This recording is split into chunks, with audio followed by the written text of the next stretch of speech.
good day, everyone, and welcome back to the Dr. Coach Show. I'm your host, Coach Dr. Danny Pueblos, and today I have a good friend of the show, good friend of mine, former Junior A and NCAA hockey player and current professional hockey player with the New York Rangers, ECHL affiliate, Jacksonville Iceman, my guy, my friend, Roshen Jaswal. How are you doing, my friend? I'm doing great, Doc. How you doing? Doing well, man. Living the life out here. You know how we do. Just I know it's always a good time talking to you. I've been on your show like we just talked about. That was a great conversation, and we go back, a few years now, right? It's Yeah. been a couple of years, man. Time flew by. Time flew by. But it's definitely been a pleasure knowing you, and just seeing the progression you've had in your career. On top of everything else that you've been able to accomplish, during our time together. So I just wanted to bring you on, man, and just kind of chat about your experience in hockey. And then we'll talk a little bit about your love in wrestling. Yeah, of I know we course. always have a good time like chatting about that stuff, man. And I'll send you stuff, you'll send me stuff, Yeah. So but before we get into that, man, so again, thank you for coming on. So I want to first kind of get a sense, and whoever's listening, get them a sense of who you are, and kind of like taking it back, right? Go in your time machine and you're hopping your DeLorean, go back in time, and talk to us about like, kind of how you started in hockey and like what kind of started that passion to get you going. Yeah. I actually watched Back to the Future the other day, so that's funny. There you go. But, There you get yeah, it. my Man, yeah. it makes you feel old as hell when I make like those kind of references and have like I'm teaching classes and everyone's like 19, 20. They're like, what the hell are you talking about? And I'm like, Yeah. oh, like I know that gray hair just sprouted out of my beard. I'm like, Yeah. No, that's one of the best trilogies of all time. I don't care what anyone says. So, no, I mean, my dad, he moved here from India when he was 10. My mom was 14. They met here in BC, but when he moved here, he fell in love with hockey. I mean, back then there was only like 3 channels on TV, and they only really showed the Montreal Canadiens. So he fell in love with the Canadiens and Guy Lafleur. There's a thing up there, you can't really see it, but it's a Guy Lafleur bottle. I got it from, or he got it from me actually when he passed away, but a few weeks ago. And yeah, he fell in love with hockey watching the Montreal Canadiens, and then the Canucks got a team, and they started showing them in the 70s. So then he started watching them more. And then when my brother's 8 years older than me, so he was born in 87, and he put him in hockey when he was about probably 10, 11. And my brother hated it. He's an actor now in Vancouver, and he's more of an artsy guy. So he didn't really like hockey. He was more interested in just kind of talking to people and stuff. So but we'd be at the rink, and when the guys were changing, I'd grab some guy's extra stick. I was like 3, 4 years old, grabbing people's sticks, like playing in the shower with like tape balls and whatever. And so my dad kind of saw that and looked at it and was like, oh, I guess this is the one that likes hockey, so yeah. He put me into skating when I think I was like 2 or 3, probably 3. So I don't like, you don't really remember learning how to walk. I don't really remember learning how to skate. And I fell in love with the game ever since then. Started when I was 4 playing on ice, and haven't looked back since. I'm 27 now as of a few days ago. So it's been a fun 23 years, but yeah, I think my dad's love for the game when he started watching the Canadiens and Guy Lafleur, really is probably the reason. I mean, I'm playing hockey, because if it wasn't for him putting me into it, I wouldn't be doing it. That's awesome, man. Yeah, it's always good to kind of know those little like origin stories, right, of people, and just kind of see how the love of the game kind of started for you and for Yeah. everyone else. So like during your journey playing hockey, through the different levels from when you were a kid until now,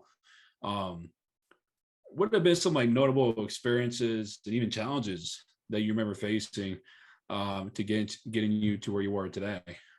Yeah. I mean, I think growing up, I was always kind of like a mediocre hockey player. I mean, like, first in hockey, it works like every age group you play for 2 years. So like novice is like 7, 8 years old, Adams 8 and 9 kind of thing. So like every time the first year when I was with the older guys, I'd always be on the second team, the second rep team. And then I would make the top team the second year. And that happened pretty much all the way through.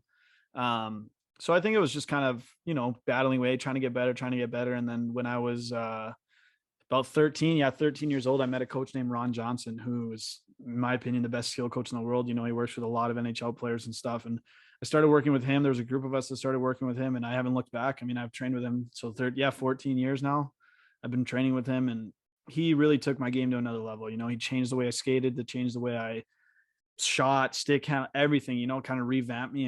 And I mean, like, for example, like when my dad shows me tapes of when I was younger, 10, 11 years old playing, like I don't even recognize myself because there's no name bars or anything, you know, and I can't figure out who I am when I skate because I don't skate like that anymore, you Yeah. know.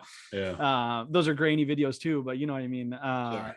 So meeting him was probably the biggest pivotal point in my career, and took about 3-4 years for it to all click in. And I think that's the biggest thing too. I didn't take really a cookie cutter path to where I am now. I mean, I was a really late bloomer because of that. And so I didn't really make junior A until I was 19, end of my 18-year-old year, 19-year-old year, junior. So by that point, you know, talking to a few D1 teams, but D1 kind of passed. So then, I mean, going to D3, because there's no D2 in hockey, there's only D1 and D3.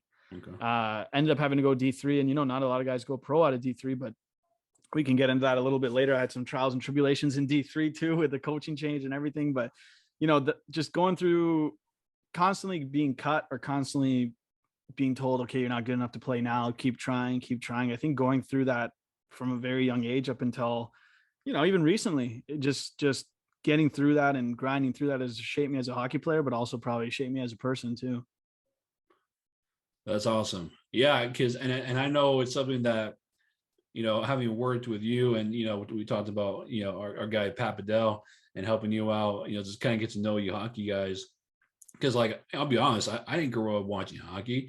Yeah. I started watching, I think the first year, I think when the Kings won the championship, the LA Kings, Yeah. because you know they're the local team over here. And I remember going to a game, and my dad had like scored some pretty good tickets through work, and it was like 10 rows from the ice. So I'm sitting right behind the ice, right behind the benches. I'm hearing everyone talking shit to each other, and they're, you know, we got a fight going on. I'm like, this is awesome, you know. Yeah. So, Yeah. you know, because, you know, I grew up playing football, so I love all that rough stuff, you know, rough Yeah. sports. Um, and so just like being in person and seeing that stuff, and that's kind of where I started, you know, watching them more, and then kind of, you know, talking to you and talking to other guys and learning more about the sport. It's definitely been a, you know, an eye-opening experience and growing appreciation for the sport. Um, and even just like the different levels, man, I'm like, shit, I can't keep up with, like, Yeah. that's one thing here in the US, and it's a whole other ball game. Like outside, like in Europe, there's all these different levels and leagues and affiliates, you know. It's like, so like, you know, like up until those points, because I'm sure there's a lot of people just like yourself who grow up playing the sport and they get to high school, and then, you know, maybe they'll go to like D3, and then like that's kind of where their journey ends, you know, in Yep. hockey. Like what would you say is like the difference makers, like looking at, you know, whether it's yourself or other people that you know of or seen, of who like whose journeys end there compared to those who keep going, especially those who are like borderline, like as far as talent or skill set, Yep. whatever that is, right? So what would you say would be those big key differences? Yeah. I mean, I think when it gets to college, like a lot of people don't know this, but in hockey, there's only like what 55 Division I schools compared to, you know, basketball is like 300, football has like 150, and then there's no Division II. So there's some good players in Division III that fall through the cracks, kind of thing. Mhm. But there's a lot of good academic schools in Division III. So I mean, for me, like I went to St. Olaf, which is a pretty good school, and I got a really good financial package. I really didn't pay anything to go there. So I think a lot of guys, you know, they go, okay, well, I'm in D3, and you know, I'm getting a good education and I'm having fun. So, you know, I think this is the end of the road. Or in my case, like a lot of guys I knew that I got really good jobs out of college. You know, that was their goal, and good for them. I mean, they're making a lot of money and they're working their careers that they'll work for the next 40 years. And so they're pretty content with being at that level, or just like that being the end of the road for them. And I think for me and my experience, like I always knew that I wanted to play afterwards. And it's almost that like blind belief that I could, because there was times where like it didn't look like it would happen or it could happen, you know, but I kind of always just believed in myself, and I knew that I was a good enough player to get out of that. And so I just kind of always put in the work and always tried to, you know, get better every day, or get better in the off season, get better, you know, keep doing things. And like could have had a few good internships with businesses that I didn't take in the summers because I wanted to be home, again, training with Ron with Elite Hockey Science there and stuff. Like I wanted to be home training, and I knew that hockey was my goal. I mean, my thought process was, why would I take an internship with this company when I know that after college I don't want to work there, even though it would look good on my resume or whatever, you know? So I think just whether it's right or wrong, I kind of sacrificed all the time towards the hockey side of things, and really put in the work and really tried to grind my way through it. And I think that helped me separate myself at that level. Yeah. Yeah. And that's, I was actually talking to one of my buddies who is the mental skills coach for the San Francisco Giants baseball team and organization. And, we were having this conversation about like how a lot of people don't know like the struggles that minor league baseball players go through, especially Mm-hmm. financially. It's the same thing. I've worked with like fighters in the past, like boxers, MMA professionals, um, and like even having friends in that where like they will tell me, or I would know about, or hear about the different struggles that to go through as far as being able to pay for trainers, being able Yep. to pay rent, right? Just I mean, like it's just people don't see that. Like the common Yep. fan doesn't see that. They don't know like the struggles that they see all the big contracts. When you get to the NHL or Yep. major leagues or whatever, right? But they don't see the grind, especially people going through that process, that journey, and how like some people they can afford to pass up on internships or pass up on Yep. jobs because they need the money. They Yeah. need to put food on the table. They need to pay rent, right? And that's where, like you said, like sometimes people, sometimes players who, especially like they're on the cusp of going from one level to the next. It's like they have to make that decision, and Yep. sometimes it's like they have to kind of give up on their dream, or at least kind of give up on like the pursuit of that, even though there's still work to be done, because of all those challenges, of trying to make it to the next level, right? Trying to get that contract and then the next contract. Yeah. Yeah. No, So, absolutely. so yeah, man, it's definitely something to make people aware of, and especially people who might want to be in your shoes one day, who want to play pro hockey, that kind of stuff. So we'll definitely talk about that. But you had mentioned like even doing things like right now it's off season for you, right? Yep. So like talk to me about like what is a year go like talk to me about like off season, preseason, during season, like what does life look like for you during those Yeah. three? So off season, once the season ends, we talked about this a little bit off camera, but once the season ends, I usually take a few weeks and, relax and hang out, go, like I went for a couple weeks to see my sister and her new twins in Toronto, and hang out with my brother-in-law and stuff, which was nice. But then once you get back on the grind, I do a 16-week workout program. It's 6 days a week. And then we usually skate about 4 to 5 times a week, every week. So a typical day, I guess, yeah, I wake up, have breakfast, whatever. And then usually we're skating at about 6 or 7 in the morning. So we get to the rink, skate, and then after that, I'll head right to the gym, which is nice because I can just kind of, technically the hard work of my day is done by 9, 10 o'clock, which is good. Where most other people are just getting up or just in the first couple hours of their shift. So Yeah. that's usually what the morning looks like. Then get home and rest, relax, maybe take a nap or something. The nice thing is I don't have to work a 9 to 5 job, which is fortunate for me. But then I do a lot of coaching in the off season.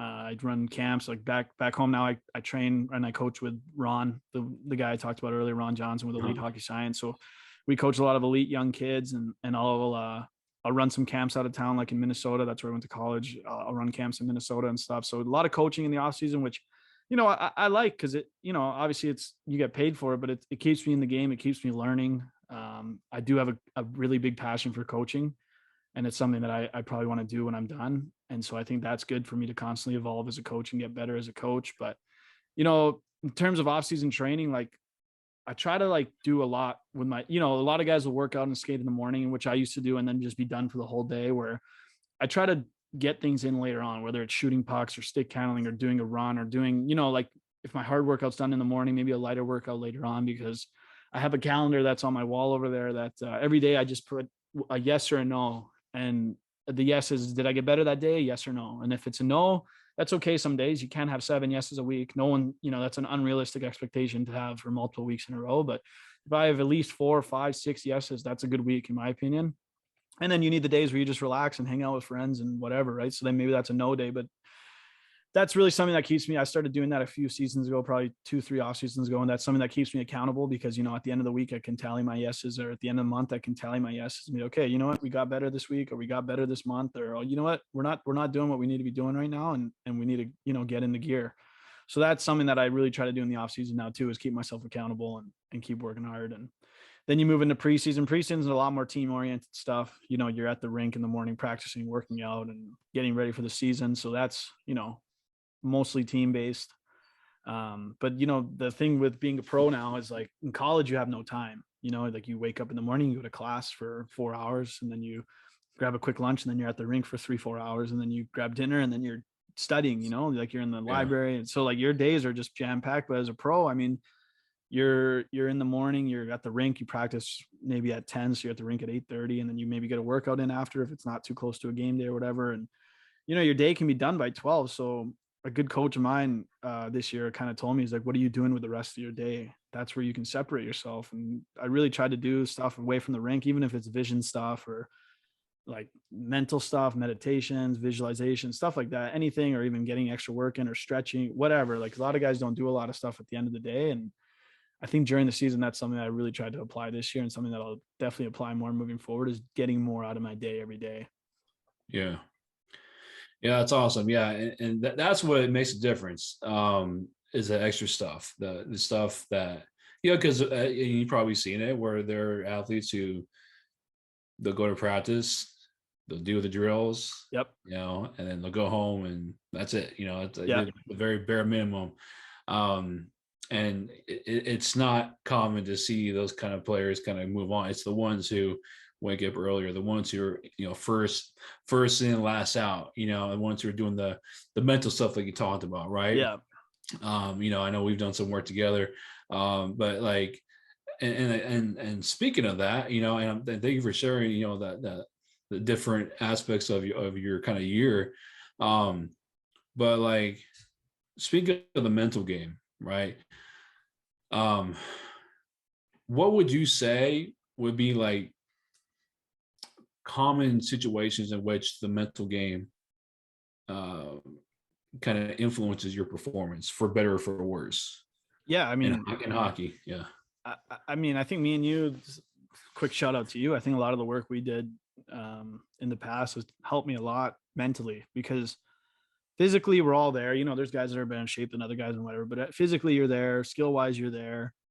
A lot of the times, like, where I falter in the past, or guys will falter in the past, is the mental side of the game, where, Yeah. things go wrong in a game, or things go wrong in a practice, or your home life isn't great, or whatever, and you need to be able to hone that in while you're on the ice and not let it get to your head. Or, holy crap, I just made a turnover, sent the pizza, as we say in hockey, a pizza up the middle, and they scored off of it, and like, how are you going to play for the rest of the game? And that's something that I'm not 100% perfect with it, but it's definitely something that's improved, because even when I was younger, I remember I would make a mistake, like 13, 14 years old, I'd make a mistake and my rest of my game would be ruined, like, Yeah. I'd take a bad penalty and then it would just snowball into worse. And that's something that I've definitely improved on, but you can always improve on it, but definitely the mental side of the game there. And, it's a grind. Pro hockey's a grind. I mean, seasons are long every day, I know people always say, well, you're getting paid to play a job, or play a game. And it's like, yeah, that's true. I am blessed to live the life I live, but when you're in the middle of it, it's almost like being in the middle of a maze, you don't know where the exit is. So you get pissed off, and it's like every day's a grind. And if you don't have the mental wherewithal, sometimes you can get stuck thinking, holy crap, this is a grind and I'm not happy with my life and this is BS and I don't want to be at the rink. And so it's really taking a step back and realizing, like, what you're grateful for, what you're happy about, and having that right mental capacity to just get through the days that are hard and enjoy the days that are good. Yeah. And the whole time you're speaking, man, I'm like, I'm thinking in my head, yes, that's awesome. Just like going back to how, when we used to work together, because, and that's where my love of like what I do comes in, when I hear this stuff, when you hear like the guys I work with talking about the stuff, and it's like, yes, because like, I mean, you're seeing it, right? I mean, it's not some like magic pill. It's not some rocket science, but just kind of be more aware of like what's going on in here, and like training that stuff, because as you know, it's like when you have And this is pretty, across the board with any sport, but when you have someone who's growing up into the, from the youth, the high school, that you have the talent gap, for a lot of people, like they're up here, everyone else is down here. And all of a sudden you go to college, that gap gets closer, and pro, you're like right there, right? And so it's like, because as you kind of alluded to, everyone's doing the physical stuff. Yep. Everyone's in the weight room. Everyone's working on the fundamental drills, right? In hockey, not everyone's training the mental game, Yep. right? And that's where I feel like you and other people who are working on the mental game have that edge, because it's like, okay, how many, you can do the same drills, you can do sprints, all that stuff, and but it's like the mental game, because as you've talked about, it could absolutely just kill your game, and that snowball effect, like we talked about, Yep. is a real thing. How one bad play can turn into a bad period, and that bad period turn into a bad game, and all of Yep. a sudden it starts trickling into other games and practice, and even sometimes for some people, like in their personal lives, now they start to look at their own selves in the mirror and say, like, what am I doing? I'm a failure. And now they look at their relationship. So that Yeah, for snowball sure. gets bigger and bigger and bigger because people let it. Right. And Yeah. that's the whole point of this mental training, to help stop that. Because no one is perfect at this stuff. I'm not perfect at this stuff, and I train this, So Yeah. Yeah. Yeah. it's just that the more we train, the more we're aware of when we have these little mental lapses, and like, okay, like put a stop to it and say, all right, like I had a bad play, or I had a bad penalty, or whatever it was, and just be able to move forward from there, instead of allowing that snowball to get bigger, bigger, bigger. Yeah, I think like you said it earlier, and it gets into your personal life too. And I think that's something that I really tried to work on this year. Is even in college, my last 2 years of college, we had really bad teams, like really bad teams. And sorry to the guys if they're listening to us, but they know we were bad. But and it would just, like, we'd have a bad game, we'd play Friday, Saturday in college, and I'd just be in a bad mood. Saturday, Sunday, Monday, I'd just be in a crappy mood all the time because we played bad. We weren't winning games, and it was just leaking into my life, and it affected my relationships, and it did affect friendship, everything, because I was just in a bad mood.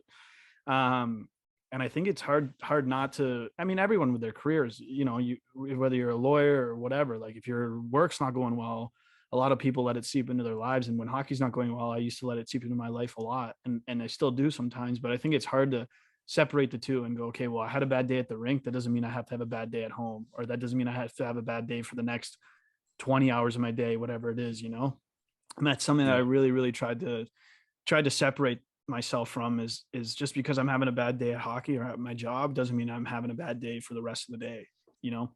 Right. Yeah, I think that's a great mentality to take. And that's one thing too that I'm trying to help, like, um people, and not only like transition after their sport, but even during, help them like figure out and understand, like, what you do is not who you are, right? Yep. And not only can help, because and most athletes don't want to hear this, but the reality is, at some point you're gonna have to hang up the skates, Yep. right? Hopefully that point is on your own terms and you have a great career, right? But obviously things happen, whether it's just you just don't make the cut, or injury, or whatever. Um, and so when the time does come, right, it's like what you do is no longer what you do, right? Who you are is always going to be the same, or maybe you might change here and there, but um, and so, like, because so many people, like, they'll identify as a hockey player. Like, who are you? Yep. I'm a hockey player. Okay, so what happens when hockey's not there anymore? Oh shit! Now what am I doing? Who am I? All right, they go through this whole like Yeah. identity crisis. But not only does it help them like transition out of that, but like even like while you're playing hockey, right? It's like you're able to separate. Okay, you had a bad practice, or you had a bad game, right? Like I'm not. That's not going to affect who I am. I'm not going to take it home with me. Like, yeah, I'll work on my craft. I'll get better. I'll learn from what I did well, what I didn't do well. But that's where it ends. You know, and that's a big part of how we're able to stop that snowball from growing. Because yeah, I mean, I've seen people just fall into this trap, this hole, and they just can't get out of this mental hole, and they just like their careers, performance, and just their overall life like happiness and satisfaction just takes a huge dip. Yeah. And that's why people don't realize this stuff is going on, and then by the time like shit has hit the fan and they're like, oh my gosh, like now we're trying to put out fires instead of taking a proactive approach and working on the stuff beforehand to get you prepared for these situations, right? Yeah. For the situations that will likely happen, right? Because adversity is going to happen.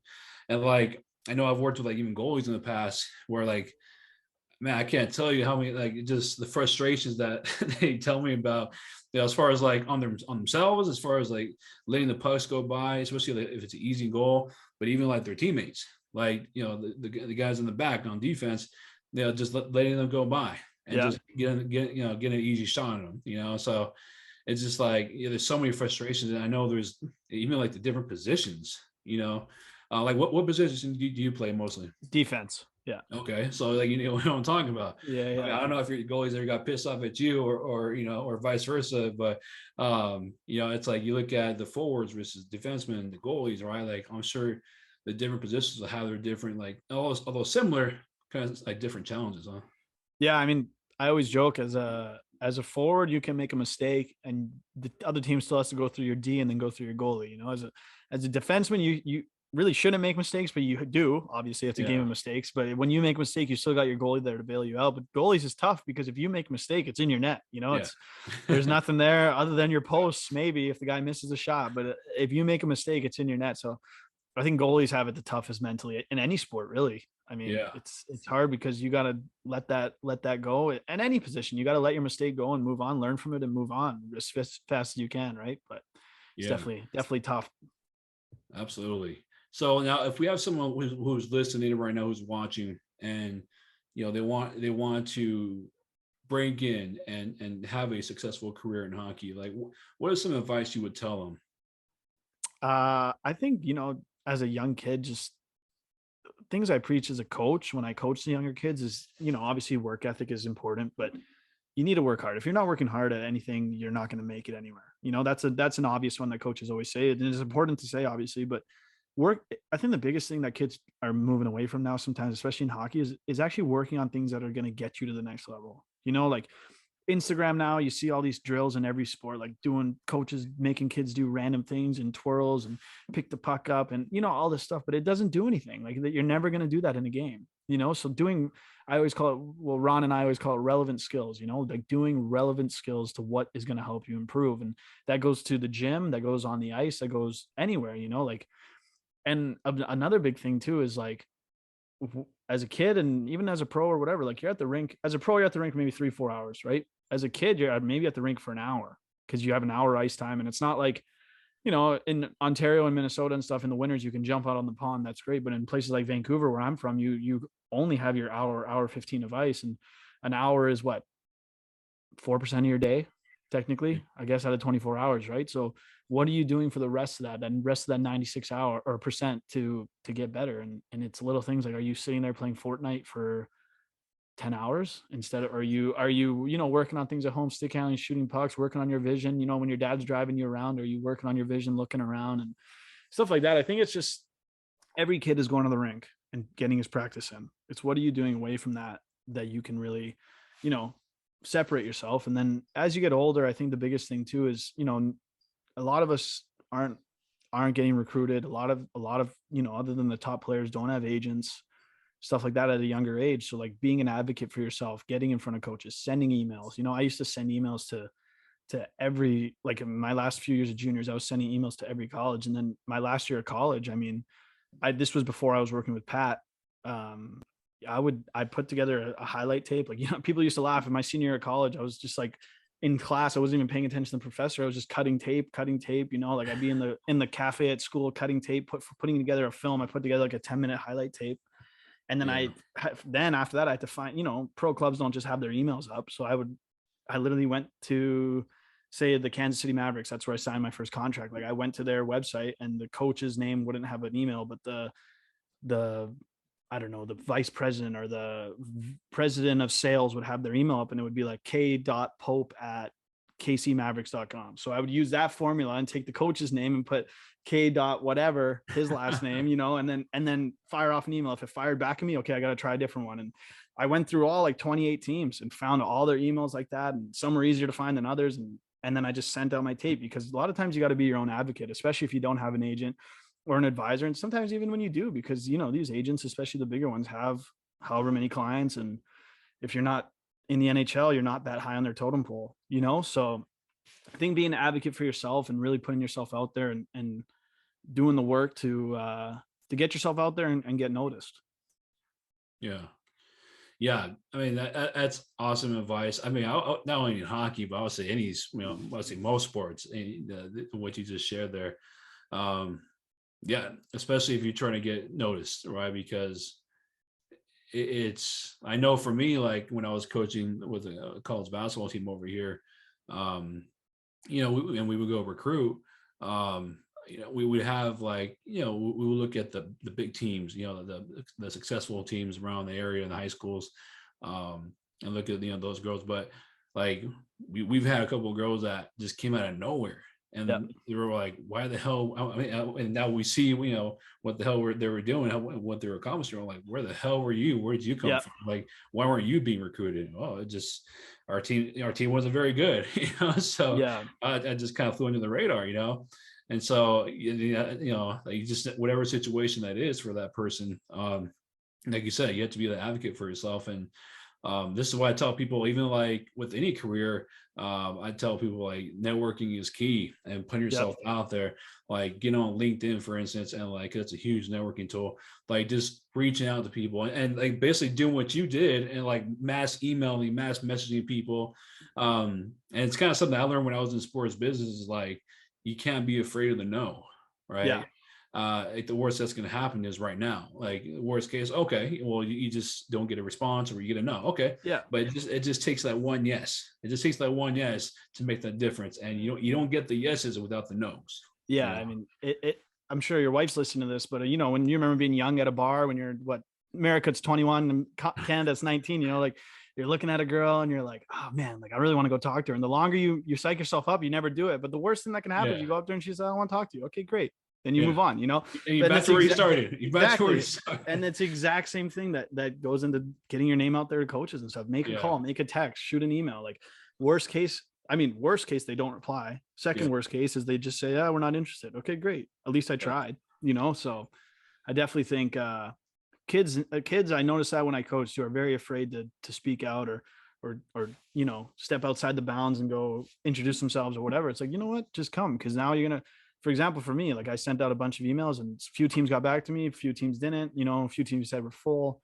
But Kansas City, for example, I got my tape out to them, and then they called a coach who coached in our conference, who like I played against for 4 years, and they were like, hey, like, do you know anything about this kid? And that, thank God that coach actually put in a good word for me and said he's a good player and everything. And so that's how I ended up signing there, just from, getting my tape in their hands and them doing a reference check on me. So yeah, definitely shoot your shot, I'll say. Yeah, no, that's definitely great advice. Yeah, and that's a great example, right? Like the bar scenario or wherever you're trying to talk to someone. Yeah, that's what I tell people is, there's so many people who are fine putting in the work and doing all that stuff, but when it comes to like advocating for themselves, there's like a fear of failure almost to where it's like, what they say no, what if they say yes? Exactly. Right? And it's like who knows like what where you would be if you weren't that active, you weren't advocating for yourself, right? Because like you said, there are people who just fly under the radar. There are people who like just aren't getting noticed for one reason or another.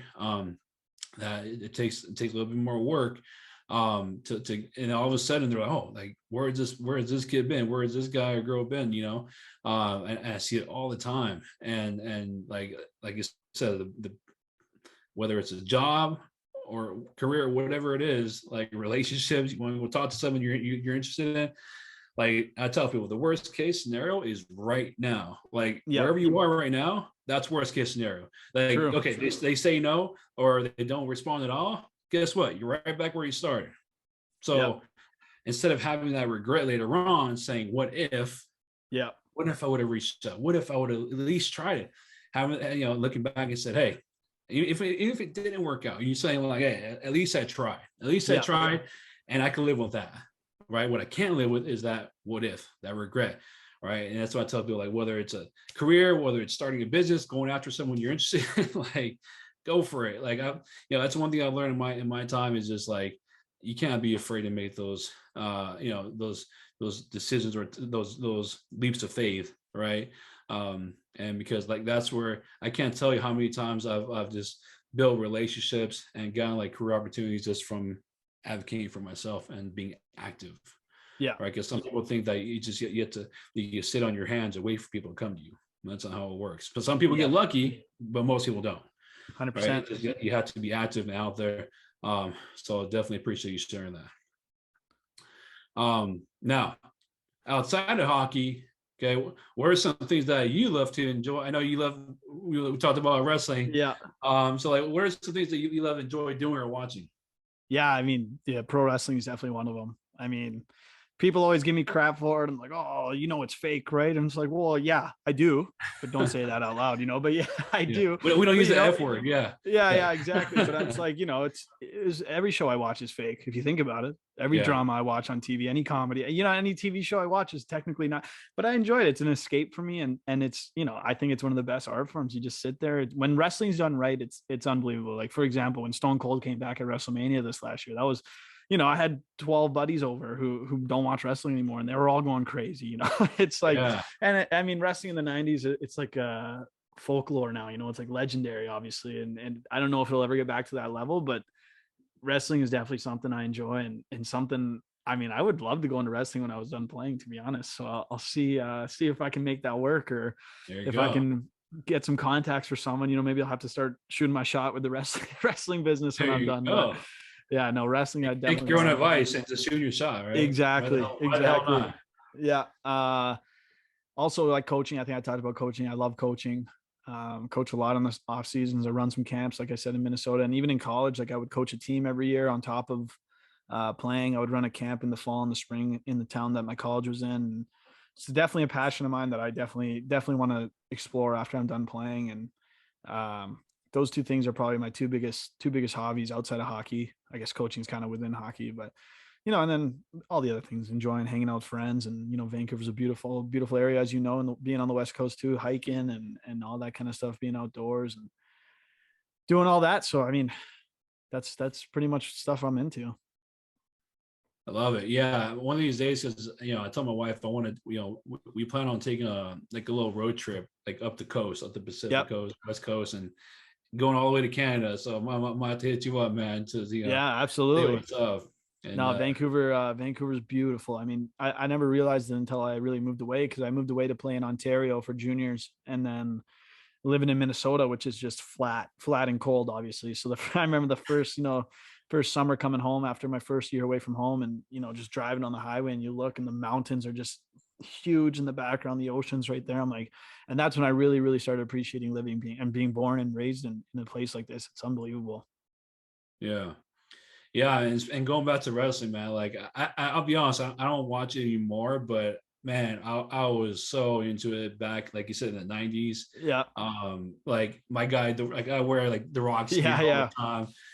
the time. Like that's like half, at least I would say 80% of my casual wear wardrobe was like Project Rock. Yeah. Like My buddies that's call me what. the Roche because of the Rock. So because I called myself that so much that they started saying it too. So Nice. Yeah.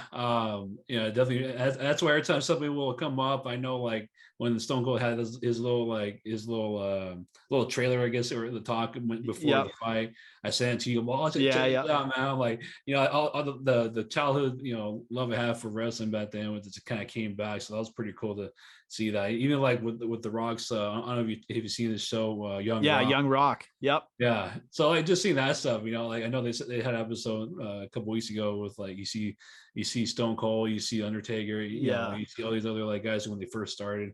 I know they're actors, but still, it's pretty cool to see all that stuff. So, all right, man. Well, hey, I appreciate you coming on and sharing a lot of great wisdom. And I know a lot of people are getting some value from listening. So thank you so much for taking the time to come on here today. Yeah, no, I appreciate it, Doc. I mean, I had a great time. It's always a good time chatting with you. Now we got to document that you came on my podcast before. Now I've been on yours. So I definitely would love to come back on if you ever need a guest again. And can I do a quick shout out to my buddy? I'm wearing this hat here. It's called Old Course. Okay. Old Course with a K. And he's starting this company up. It's a golf apparel company. So I wanted to give him a quick shout out. I don't know if that's okay or not, but Yeah, go for it. Yeah. So you can check them out on Instagram, but yeah, no, it's been awesome. And thank you for all the work you did with me. If somebody's listening to this and you guys need a sports psychologist or just someone to talk to, you talk me off the ledge a lot of times when it came to my career and my sports, and you helped me out a lot. So I just wanted to say thank you for that. Yeah, I appreciate that, man. And it's that's why I can't keep in contact with you, because you're a good person. It's been awesome working with you. And it's been awesome just kind of seeing that, your growth as not only a hockey player, but just as a person, and it's definitely, I love talking to you. I love having a relationship with you. And I look forward to, continue that with you along the way. So thank you again, man. Yeah, absolutely. Thanks, Doc. I appreciate it. You got it. All right, guys. So if you want to get in contact with Roshen here, you can follow him if you have Instagram at RJaswal. It's RJASWAL 19 on Instagram. You feel free to email him at Roshen Jaswal, same spelling, at gmail.com. So again, thank you again to my good friend Roshen here, the Roche. There you go. And thank you all for listening. If you're watching on YouTube, hit that little Dr. Coach Show logo and subscribe. Tell your friends, tell your family, and enjoy the rest of your day, y'all. Take care of yourself and each other. Be easy. Take care.